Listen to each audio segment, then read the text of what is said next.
Master teachers are real. Yahweh was one of them. He also wasn't the only one who was crucified. The difference is Yahweh completed his assignment, and that's why his story impacted the world like it did. This is also why the elites have been going hard in the paint behind the scenes to try to keep things concealed and hidden from the people. The food has been tampered with. It's been created in labs. A lot of food is fake, okay? This is why our people stay sick and our bodies inflamed on the inside. Pharmaceutical companies are rich. The Holy Book is talking about you. We are already living in hell. The second coming of Christ is already upon you. You can feel it in your cells. No one is coming to save you. You must do the inner work yourself. Yahweh and many others tried to tell you, but the elites kept casting sleeping spells. Come on over to this side of the light. I have plenty more to tell. Our people are fucking stupid, man. I want to say Shalom. First thing and foremost, I want to give all praises and glory and honor that's due to Yahweh Ba'Shem, Yahweh Shai, Ba'Shem HaKakwadash. I want to give double honors to the elders and the apostles of Great Millstone. Peace and blessings and salutations to the hopeful elect. It was in the gospel, bro, lifting up the standard of Yahweh Ba'Shem, Yahweh Shai, wherever it may be. This is a quick lesson through the spirit. You got this Jake woman. She said, I told y'all Yahweh Ben Yahweh is the Messiah. And what I got from this video, even though it's just like a minute and some change, is very contradictory because the minute she says, you think of a messianic figure, you think of a who they would consider, who the world would say, oh, that's a Christ-like figure, right?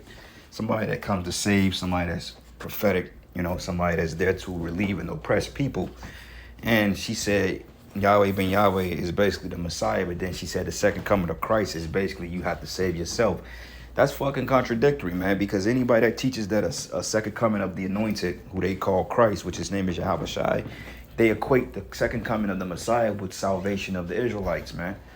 Well, in the ignorance and salvation of the world, which that world was Israel. So our people, they're gullible to believe any goddamn thing. And if you know the history in Yahweh Ben Yahweh, this man wasn't no fucking prophet. Okay, this nigga was set up just like the rest of them. Yahweh Ben Yahweh, Ben Amin. At first I got two niggas mixed up because I thought they was the same person because they come in the same spirit, in my opinion. But I did a little research on them and I looked up them on the Wikipedia, and we could just go through it a little bit here, which it says Yahweh Ben Yahweh. It says born Hewlin Mitchell Jr., which was born October 27, 1935, and he died May 7, 2007, was an American religious leader, a black separatist and black supremacist follower, a black supremacist and founder of the Nation of Yahweh, and new religious movement headquartered in Florida that at its peak had thousands of black American devotees. Okay, now let's stop it here. For one thing, they got that word black supremacist. Now, when you equate black with death, well, that's a government buzz term. Black Panthers, guerrilla unit, black Hebrew Israelites, anything black or anything with supremacy in it, that sends a red flag on government websites. That's like a government buzz term, you know. And then another thing too, they said Nation of Yahweh. Where in the scriptures that it says of a nation of Yahweh? Now we have a nation of Israel, which is you blacks, Hispanics, and Native Americans. All right, and his name is not Yahweh, it's Yahweh. Then again, you know, guys like this, they only believe that Israelites were all Negro. Now, the funny part about it is, like I heard Ben Amin and these guys, I heard that they knew Abba, you know, that they dealt with Abba and some, not really dealt with him, but they knew of the One West Israelites. And I believe at times, like, yeah, leaders like Malcolm X and that came down to the old school and learned some things from what they call Abba, okay, which is Elijah to come. That's what we believe. And the apostles, they went into the history on it and they broke these things down, you know, and then coming out of the high priest Ariel. So they were well aware of these type characters that we're reading about. And from what the apostles broke down, these weren't the men of the Lord, man. Okay. It says he preached that Jesus was black, which is accurate, and that white devils temporarily ruled over black people and was accused of teaching hate. It says Yahweh was indicted on 3 counts of federal racketeering and extortion charges. However, he was not found guilty, but he was convicted of a conspiracy to commit murder. Okay, so there's a little bit history on him. But the leader of the Nation of Yahweh It says the Nation of Yahweh set up its headquarters in Liberty City, Florida in 1979. It says broadly classified as a branch of the Black Hebrew Israelite movement. Mitchell's doctrine emphasized that belief that God and all the prophets were in the Bible were black and that blacks would gain the knowledge of their true history through Mitchell. And that's just simply not true. Okay, because you had Abba that was out speaking way before then. I believe Abba spoke what he came out like in 68, 69. But he set up the headquarters in 1979. So you 10 years late, bro. So I'm pretty sure he was well aware of One West Israelites. He had to be. But it says regain their knowledge through their true history through Mitchell. Now, when you go into, what is it? Matter of fact, let me pull this real quick. We're going to come back to this Mark 13. But when you go to the book of, where we at? Is it Malachi 4? No, it's not Malachi 4. Let's look it up real quick.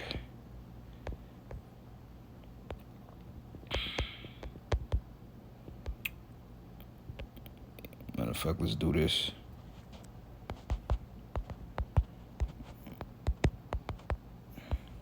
I think it's Micah 4 and 3. 4 and 5, yep. And it reads, it says, and remember the law of Moses, my servants, which I know, let's start at 5. It says, behold, I will send you Elijah the prophet before the coming of the great and dreadful day of the Lord. And he should turn the hearts of the fathers to the children, and the heart of the children to their fathers, as I come and smite the earth with a curse. And I'm going to tell you one thing. This guy didn't do that. Okay, he didn't restore the goddamn thing. He was a false prophet. The Lord wasn't dealing with him. And on top of that, he called the name of the Most High Yahweh. Okay, and the name of the Most High is not Yahweh, it's Yahweh. So it says he also characterized whites and Amalekites as infidels and oppressors, and he's on point with that. But Mitchell emphasized loyalty to himself as the son of the Most High. And this is the big fucker. That's blasphemy right there. You know, that's blasphemous. It says Mitchell's business and charity efforts earned him respect in the community. But then Miami Mayor Xavier Suarez declared Yahweh Ben Yahweh Day on October 7, a month before Yahweh's indictment. So wait a minute, man. Since when were the prophets spoken good of and getting days named after their ass, man? Okay, you don't have a high holy day in Esau set up after the prophet Isaiah or King David. No, they don't commemorate our leaders and our forefathers. Now, they would throw the birthday of Yahushua as being Christmas, but even then, they don't even directly say that no more. They just think that they just already know you people are stupid enough to believe the hype. You know?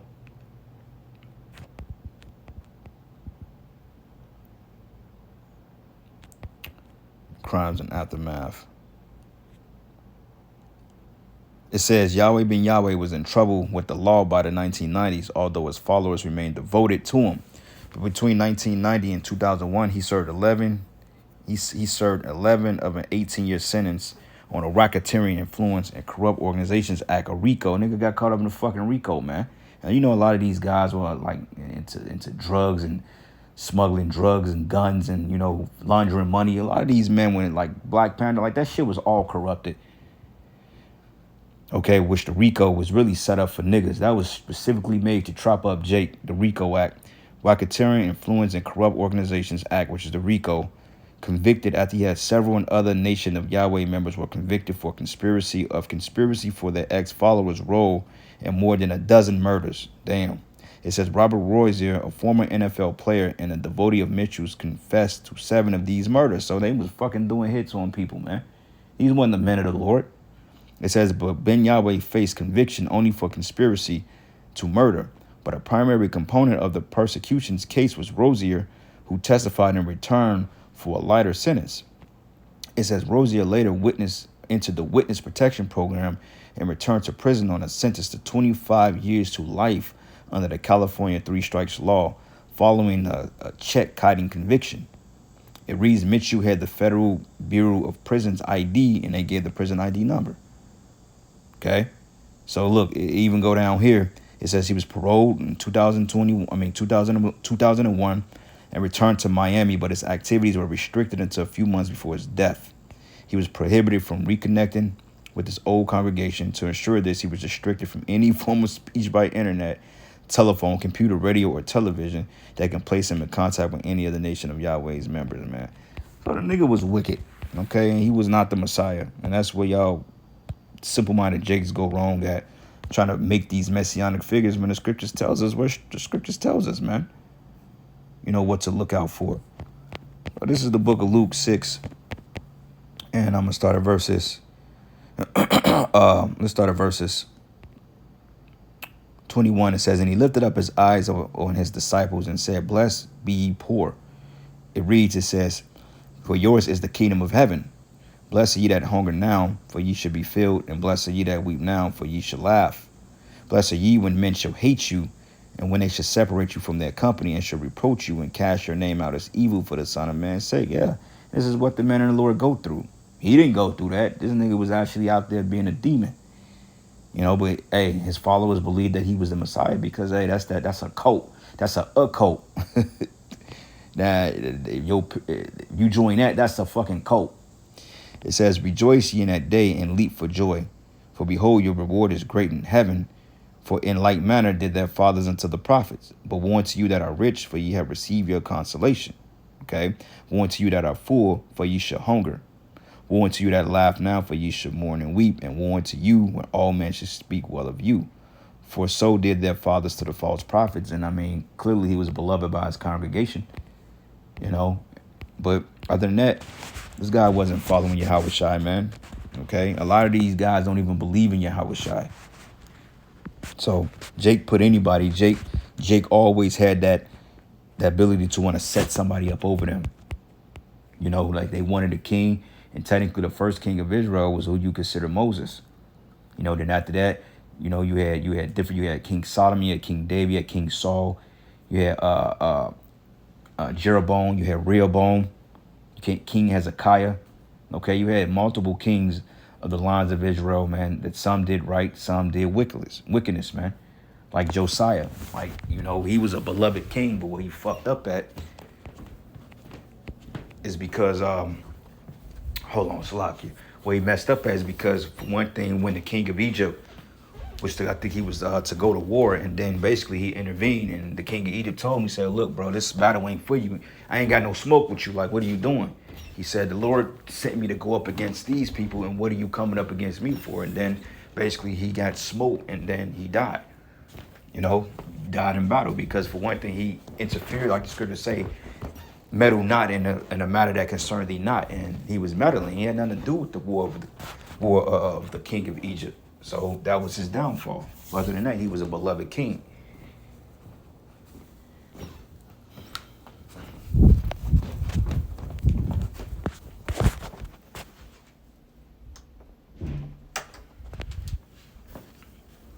All right.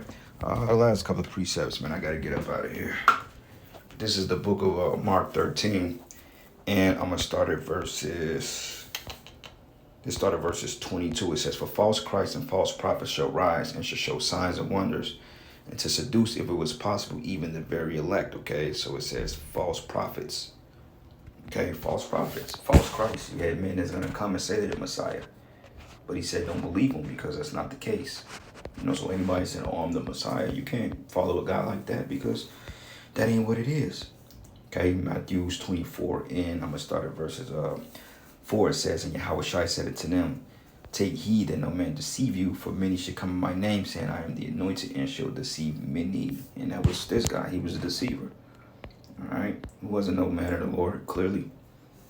All right. Last precept. This is the book of Ezekiel 13, and I'm going to start at verses 9. It says, and my hand shall be upon the prophets that see vanity and divine lies. They should not be in the assembly of my people, neither should they be written in the writing of the house of Israel, neither should they enter to the land of Israel. And ye should know that I am the Lord thy power.